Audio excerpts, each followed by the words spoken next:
এই কথাগুলো আমি তাদের জন্য বলতে চাই, যাদের সামনে দুটো অপশন, কিন্তু তার মধ্যে যে কোনো একজনকেই বেছে নিতে হবে।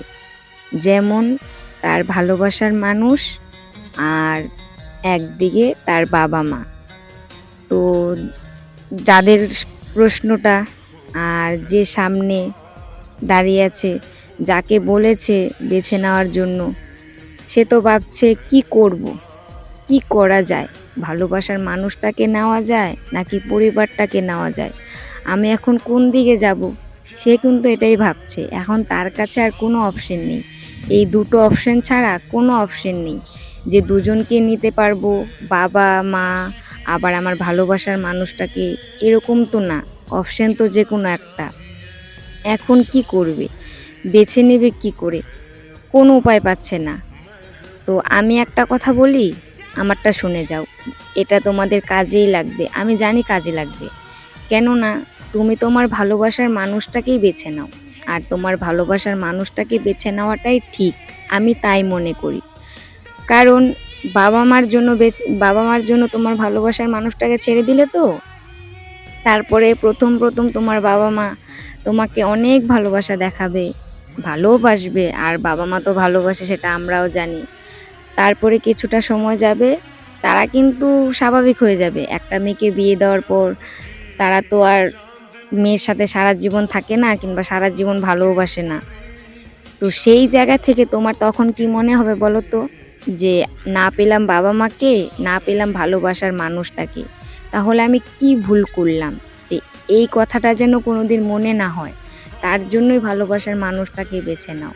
কারণ বাবা মাকে বেছে নিলে একটা সময় পর গিয়ে বাবা মা তো দুদিন পরে ভুলেই যাবে।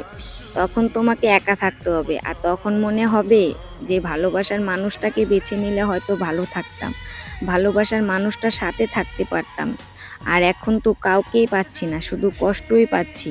কারণ তুমি যার সঙ্গে সংসার করছো তাকে তো তুমি ভালোবাসো না। কারণ তুমি তোমার ভালোবাসার মানুষটাকে অসম্ভব পরিমাণ ভালোবাসো, আর তোমার পরিবারের জন্য তুমি তাকে ছেড়ে দিয়েছো। আর একটা সময় পর সেই পরিবারেই তোমাকে হয়তো কারোর না কারোর জন্য ছেড়ে দিবে, হয়তো বা তাদের অন্য কোনো সন্তানের জন্য, কিংবা তাদের কোনো আত্মীয়র জন্য। তোমাকে কিন্তু তারা ছাড়বেই, একটা সময় ছাড়বেই। সেই জায়গা থেকে আমি বলছি, তোমাদের ভালোবাসার মানুষটাকে তোমরা বেছে নাও, তোমাদের বাবা মাকে বেছে নিও না। কারণ বাবা মাকে বেছে নিলে কষ্টই পাবে। ভালোবাসার মানুষটাকে বেছে নাও, ভালোবাসা পাবে। আর ভালোবাসার মানুষটা যদি পাশে থাকে, একদিন না একদিন তুমি বাবা মাকে মানাতে পারবে, বাবা মা মেনেও নিতে পারে।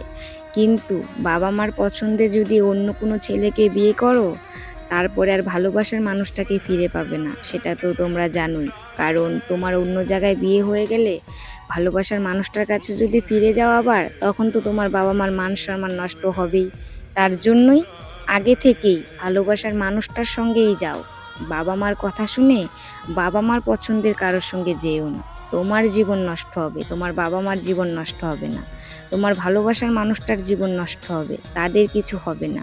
তাই কি বললাম তোমরা বুঝতেই পারলে। আর আমি জানি বাবা মা কখনো পাশে থাকে না। তাদের কথা মতো তুমি যদি তোমার ভালোবাসার মানুষটাকে হারিয়েও ফেলো, তবু তোমাকে তারা দিন শেষে চিনবে না। কারোর না কারোর জন্য তোমাকে ছাড়বেই তারা, এটার প্রমাণ আমি। তাই বলছি ভালোবাসার মানুষটাকে বেছে নাও, সারা জীবন তাহলে কাটতে হবে না।